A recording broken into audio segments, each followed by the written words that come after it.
Bismillahirrahmanirrahim. Assalamualaikum warahmatullahi wabarakatuh. Alhamdulillahi rabbil alamin. Wa bihi nasta'inu ala umurid dunya waddin. Wassalatu wassalamu ala asyrafil anbiya'i wal mursalin wa ala alihi wa ashabihi ajma'in, amma ba'du. Bapak, saudara-saudara jemaah salat subuh Masjid As-Sadiqin yang dimuliakan Allah Subhanahu wa taala. Pertama dan yang paling utama, marilah kita senantiasa bersyukur kepada Allah Subhanahu wa taala. Alhamdulillah sampai saat ini kita masih diberikan kekuatan, kemudahan untuk dapat melaksanakan ketaatan kepada Allah Subhanahu wa taala, baik yang wajib maupun yang sunnah.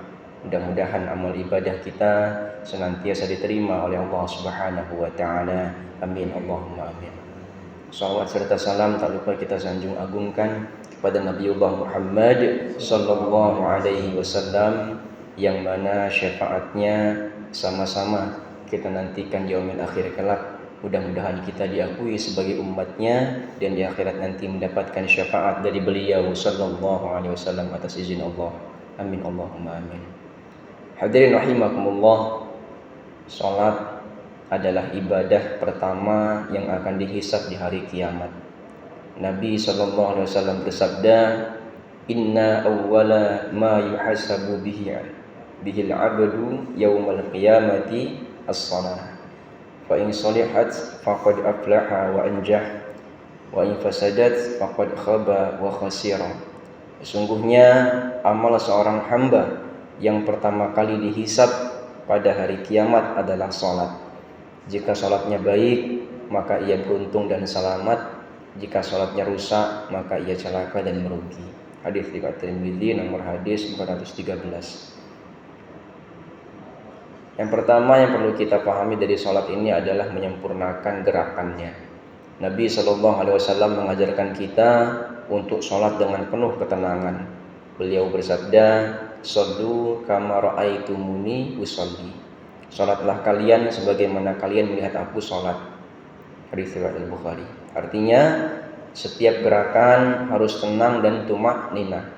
Berdiri tegak saat takbiratul ihram, takbiratul ihram, ruku dengan punggung yang rata, tidak terburu-buru, sujud dengan 7 anggota, yaitu dahi kita, kedua telapak tangan, lutut dan ujung jari kaki, jempol kita arahkan ke kiblat, kita rapatkan tumit kita, duduk di antara dua sujud dengan tenang, Jangan sampai sholat kita terburu-buru, atau jangan sampai sholat kita tidak sesuai dengan apa yang dicontohkan oleh Rasulullah. Maka kita diperintahkan untuk terus belajar dan belajar dari kita, dari buaya sampai liang lahat. Maksudnya tidak ada kata terlambat ketika kita masih hidup di dunia ini untuk belajar. Karena ketika kita belajar, insyaallah kekurangan-kekurangan kita akan dimaklumi oleh Allah, karena kita adalah pembelajar.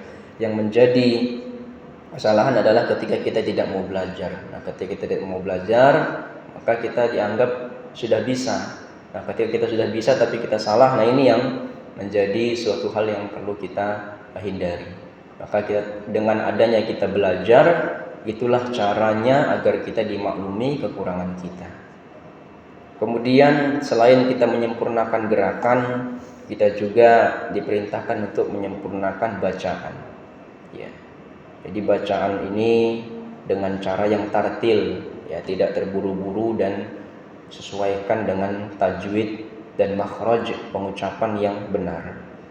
Allah Subhanahu wa taala berfirman, "Warattilil Qur'ana tartila." Dan bacalah Al-Qur'an itu dengan tartil, dengan perlahan, dengan benar, Quran surat Al-Muzammil ayat 4. Contoh yang sering salah dalam baca Al-Fatihah, misalnya Al-Fatihah ini juga pengucapannya harus diperhatikan. Ha-nya ini harus kecil dia. Jadi kalau dia ha-nya besar, ini bisa berbeda. Jadi bahasa Arab ini luar biasa sekali. Jadi penting sekali kita juga memperhatikan bacaan kita. Nah, kalau kita sedang sholat sendiri, misalnya kita lagi sholat sunnah, nah itu dianjurkan kita itu mendengar apa yang kita baca. Jadi tidak hanya menggerakkan bibir, tetapi setidaknya ada yang kita dengar. Misalnya kita baca Al-Fatihah, Bismillahirrahmanirrahim, Alhamdulillah. Jadi kita sendiri yang mendengar, tidak perlu orang lain yang mendengar, tapi minimal kita mendengar apa yang kita baca dan pas. Jadi hak kecilnya berbeda dengan hak besar. Misalnya alham, nah haknya ini harus kecil. Jadi tidak boleh alha. Nah, ada ha ini sudah beda dia. Jadi kalau dia alhamdulillahirabbil alamin, ada alif, ada ain, nah itu juga harus dibedakan. Nah, ketika kita a dengan a itu kita baca sama, maka itu artinya pun akan berbeda. Maka perlu juga kita mempelajari bacaannya. Kemudian ketika kita sujud itu merupakan salah satu posisi dalam sholat yang membuat kita dekat dengan Allah. Bagaimana sabda Rasul sallallahu alaihi wasallam, aqrabu ma yakunul 'abdu min rabbih wa huwa sajidun fa akthir fihi minad du'a. Posisi terdekat seorang hamba dengan Rabb-nya adalah ketika ia sedang sujud. Maka perbanyaklah doa di dalamnya. Hadis riwayat Muslim nomor hadis 482. Mana doanya mungkin kalau kita mengikuti apa yang diajarkan oleh para ulama kita, yang mana para ulama kita itu merujuk kepada riwayat-riwayat yang yang sahih. Jadi mereka menganjurkan kita paling tidak di dalam sujud kita itu kita baca, kita yang pertama minta agar diwafatkan dalam keadaan husnul khatimah. Yang mana kalau ketika dalam sholat kita harus pakai bahasa Arab, tidak boleh pakai bahasa Indonesia. Dan bagaimana lafaznya? Allahumma inni as'aluka husnal khatimah. Ya, kemudian kita tambah dengan bacaan meminta surga. Ya, Allahumma inni as'aluka al-jannah. Ya, kemudian kita minta agar diwafatkan dalam keadaan bisa mengucapkan kalimat la ilaha illallah. Allahumma ja'al akhir kalamina bitauhidil kalam la ilaha illallah. Nah itu. Jadi kita di dalam sujud itu perbanyaklah doa, tetapi kalau dalam sholat jangan kita pakai bahasa Indonesia tapi pakai bahasa Arab. Nah kita maka perlu kita pelajari. Karena apa? Posisi sujud itu adalah posisi terdekat kita kepada Allah. Maka sempurnakan sujud kita. Jadi usahakan peci kita tidak menutup dahi kita, karena dahi ini merupakan salah satu yang menjadi 7 anggota harus terkena di bagian sujud kita. Tangan kita jangan terhalang dengan kotoran atau kabel, misalnya kabel ini kan, jadi kita harus arahkan, jangan sampai ada yang terhalang. Kaki kita arahkan ke kiblat, jempol kita itu kita tengkukkan ke kiblat semua. Jadi posisi badan kita itu ke kiblat semua. Ya, jadi perlu kita pelajari bacaan dan gerakan sholat. Nah, sehingga apa? Ketika kita sudah menyempurnakan sholat, maka amal-amal yang lain itu akan ikut baik, kata Rasulullah SAW tadi. Kita sudah berusaha, sudah kita pelajari dengan baik, maka yang lain akan ikut baik. Dan sholat ini juga menjadi perbedaan antara muslim dan bukan muslim. Setiap orang pasti melakukan kebaikan. Ya, setiap orang pasti melakukan kebaikan, pasti makan, pasti minum, pasti bersedekah. Itu hal yang dilakukan oleh setiap orang, wajar. Tetapi perbedaan di antara agama satu dengan agama lain adalah ibadahnya. Dan ibadah kita adalah sholat.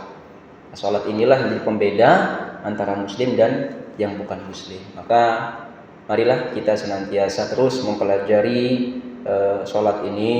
Walaupun sering kita lakukan, tapi pasti ada hal yang belum sempurna. Terus kita pelajari. Apalagi sekarang sudah banyak sekali ya di media-media sosial kita yang ustadz-ustadz yang sudah men-share ilmunya dengan sangat mudah sekali kita bisa akses, sehingga kita mudah-mudahan bisa mengikuti apa yang diajarkan oleh para guru-guru kita. Demikian, mudah-mudahan Allah Subhanahu wa taala menerima salat kita dan memudahkan kita untuk menyempurnakannya dan menjadi cahaya di dunia sampai ke akhirat. Amin ya rabbal alamin. Demikian, mari kita dengan doa kafaratul majelis. Subhanakallahumma wa bihamdika asyhadu an la ilaha illa anta astaghfiruka wa atubu ilaik. Wallahu taala alam bisawab wa ala man ta'allam. Wassalamualaikum warahmatullahi wabarakatuh.